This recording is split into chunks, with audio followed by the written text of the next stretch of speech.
Chaque année, en ce jour, nous célébrons les sages-femmes pour leur engagement indéfectible à sauver des vies et à assurer la santé et le bien-être des femmes et des nouveau-nés. Dans un monde qui voit une femme mourir toutes les 2 minutes en raison d'une grossesse ou d'un accouchement, nous profitons également de ce moment pour défendre l'accès universel à des sages-femmes qualifiées comme l'un des moyens les plus importants d'éviter les décès évitables des mères et des nouveau-nés. Si chaque femme enceinte avait accès à une sage-femme bien formée et attentionnée, nous serions beaucoup plus proches d'un monde où chaque accouchement est sûr. Au lieu de cela, de nombreux systèmes de santé continuent de marginaliser cette catégorie professionnelle, majoritairement féminine, et traitent mal les sages-femmes en termes de rémunération, de conditions de travail et d'opportunités de développement pour leurs compétences. Ceci, ainsi qu'une pénurie mondiale de 900 000 sages-femmes, reflète l'hypothèse selon laquelle ce ne sont pas des travailleurs essentiels pour le système de santé. Rien ne pourrait être plus éloigné de la vérité. Si nous transposons ceci à la situation ici en Haïti, en nous référant aux normes de l'OMS qui stipulent qu'il faut 6 sages-femmes pour 1000 accouchements, Haïti aurait besoin de 1800 sages-femmes. Actuellement, nous comptons environ 300 sages-femmes selon les données du recensement effectué par l'Association des sages-femmes haïtiennes, soit une sage-femme pour 6 attendus, d'où une couverture seulement de 17% des besoins. L'UNFPA œuvre avec le gouvernement d'Haïti pour accroître le besoin ou le nombre de sages-femmes formées et respectueuses des droits. Ce soutien remonte à plus de 2 décennies, en passant par l'accompagnement par le MSPP et l'UNFPA à l'École nationale des infirmières, dont le bâtiment avait été gravement endommagé par le séisme de 2010. Cet appui s'est poursuivi avec la construction d'une école nationale des sages-femmes dans le voisinage de l'hôpital des Aïe-Gentil, dans des bâtiments résistants aux tremblements de terre. Cet appui a continué avec l'ouverture de la faculté des sages-femmes Pôle Ouest dans un édifice flambant neuf avec l'appui du Canada. Les sages-femmes sauvent des vies. Partout dans le monde, dans les pays qui investissent dans la profession de sage-femme compétente, davantage de mères et de bébés survivent et s'épanouissent. Les sages-femmes fournissent des informations essentielles sur la santé sexuelle et reproductive, y compris la planification familiale, et aident les populations à gérer des problèmes souvent sensibles dans des domaines divers et dans des divers contextes, y compris dans des contextes humanitaires. Les sages-femmes sont souvent les seuls travailleurs de la santé à servir les personnes dans des endroits difficiles d'accès. Les conséquences d'un manque de sages-femmes qualifiées sont alarmantes. Chaque année, 287 000 femmes dans le monde perdent la vie en accouchant.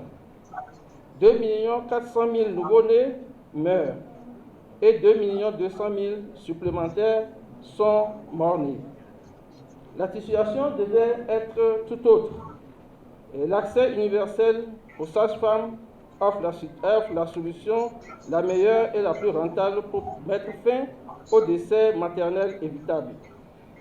En comblant le déficit du nombre de sages-femmes, nous pourrions prévenir les 2/3 des décès maternels et néonatals, sauvant ainsi plus de 4 300 000 vies d'ici l'an 2035.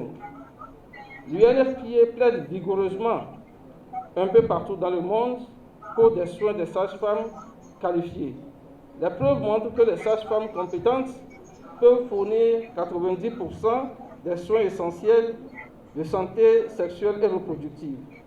Cependant, parce qu'elles sont à la fois sous-utilisées et en nombre insuffisant, elles ne représentent que 10% de ceux qui fournissent actuellement ces services.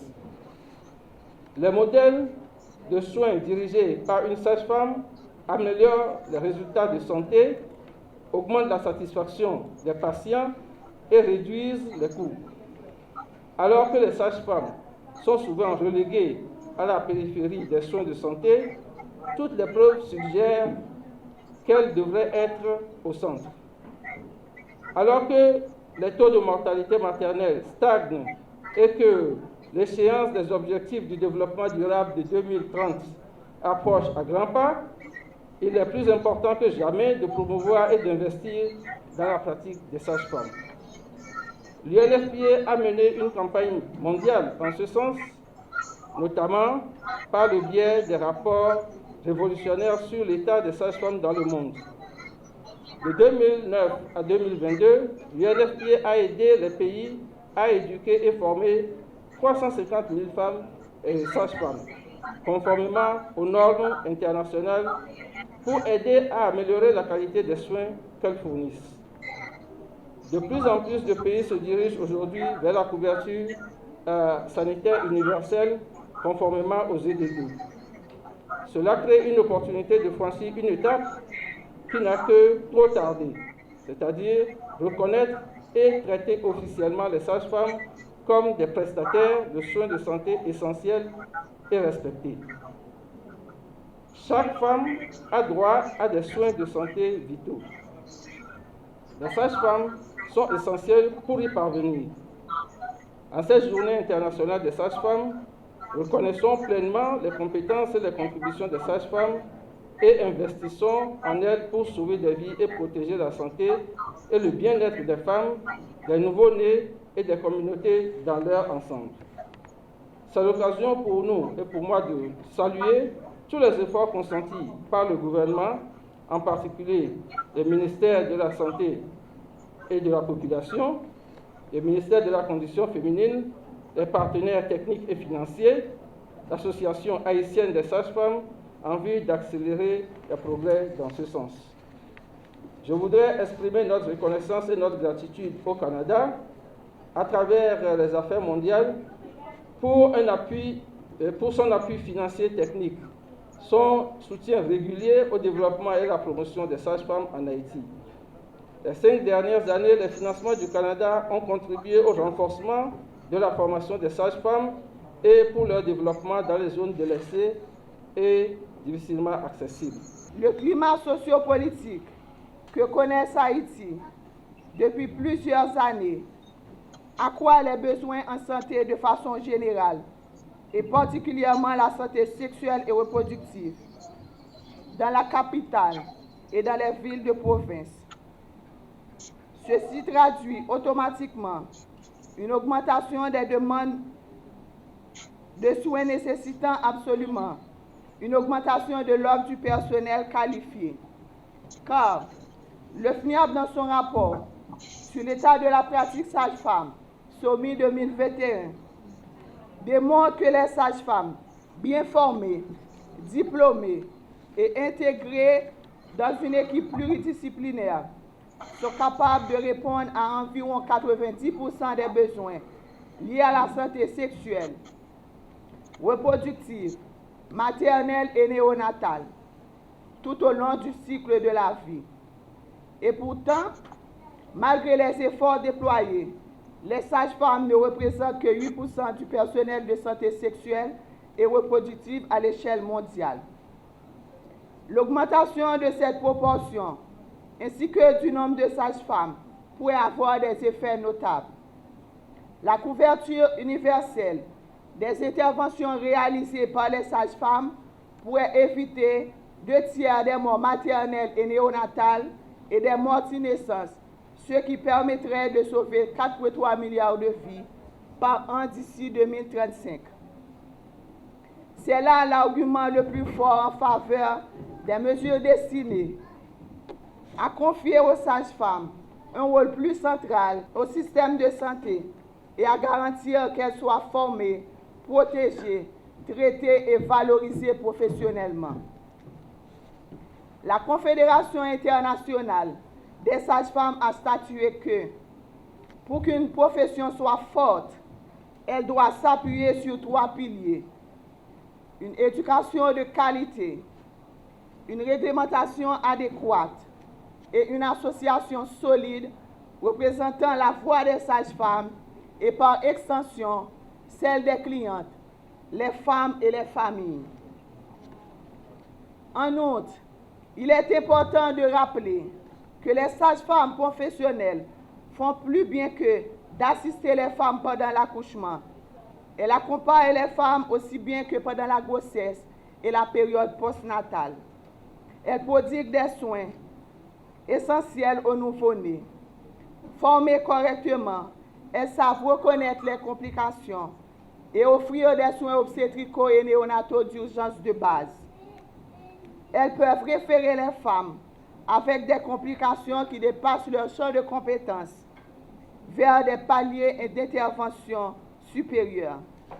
Elles fournissent des conseils et de l'information importante sur la planification familiale, l'allaitement maternel et autres thématiques de santé sexuelle et reproductive. Elles sont donc souvent le premier point de contact avec les femmes qui subissent de la violence domestique, ainsi bien que d'autres formes de violence basées sur le genre, mais également dans la promotion des droits y afférents. En ce sens, la sage-femme est une intervenante de poids sur laquelle peut compter le ministère de la Santé publique pour la mise en œuvre de son plan stratégique national de santé sexuelle et reproductive. La pratique sage-femme est un pont solide pour rapprocher les communautés et le système de santé publique. Il est donc important de s'y intéresser, de confirmer sa solidité et de prendre des mesures pour la renforcer. La formation initiale, des opportunités de développement professionnel pour les sages-femmes en service, un soutien et un encadrement adéquat, une réglementation, la valorisation de la profession. Voilà autant d'éléments et de chantiers qu'il faut considérer et soigner afin que le système de santé publique puisse compter sur la pratique sage-femme, qu'il assiste dans l'offre de soins de santé primaire et essentielle à la population. Chez nous, les défis sont énormes. Tout d'abord, plus de 2/3 de nos femmes accouchent sans l'assistance de personnel qualifié. Nos maternités ne comptent pas sur les effectifs nécessaires, ni les équipements ou intrants pour prodiguer des soins de qualité. Les équipes en place ont encore beaucoup de chemin à faire afin d'assurer une prise en charge bienveillante aux femmes. Ceci dit, nous avons développé une formation sur l'offre de soins respectueux qui nous permettrait de renforcer les capacités des sages-femmes et celles des autres personnels de santé de la maternité dans l'offre de soins selon l'approche respectueuse des droits. Célébrée le 5 mai de chaque année, cette journée met en valeur la profession de sage-femme qui est l'une des plus anciennes et également l'une des plus méconnues. Elle est consacrée à rendre hommage aux sages-femmes pour leur travail et à promouvoir la sensibilisation aux soins essentiels qu'elles offrent aux mères et aux nouveau-nés. Car depuis des décennies, les sages-femmes renforcent les soins de santé primaire, font office de point d'interconnexion essentiel entre les femmes et le système de santé, rendent la grossesse et l'accouchement à moins de risques et plus sûrs. De ce fait, on ne saurait sous-estimer leur contribution à la tête des objectifs durables et à l'instauration de la couverture sanitaire universelle. En effet, loin d'être une accoucheuse traditionnelle, la sage-femme est une profession de la santé dotée de compétences scientifiques et médicales acquises. En Haïti, où il y a médecins, obstétriciens, gynécologues pour environ 12 000 habitants, la réponse à la réduction du taux de mortalité maternelle et infantile, à l'augmentation de la couverture de soins prénataux et la proportion d'accouchements assistés par un professionnel de santé qualifié, c'est la sage-femme. De plus, intégrés pleinement dans le système de soins de santé et bénéficiant de l'appui nécessaire, les sages-femmes sont en mesure de mener à bien un large éventail d'interventions cliniques, contribuant ainsi à l'atteinte d'objectifs de santé au sens large. En effet, l'état de santé des groupes cibles, femmes, enfants, familles, qui dépendent des sages-femmes, est actuellement des plus préoccupants car l'insuffisance et l'inégale répartition de ces professionnels à travers le pays constituent un goulot d'étranglement pour l'offre de services de qualité, surtout pour les plus défavorisés.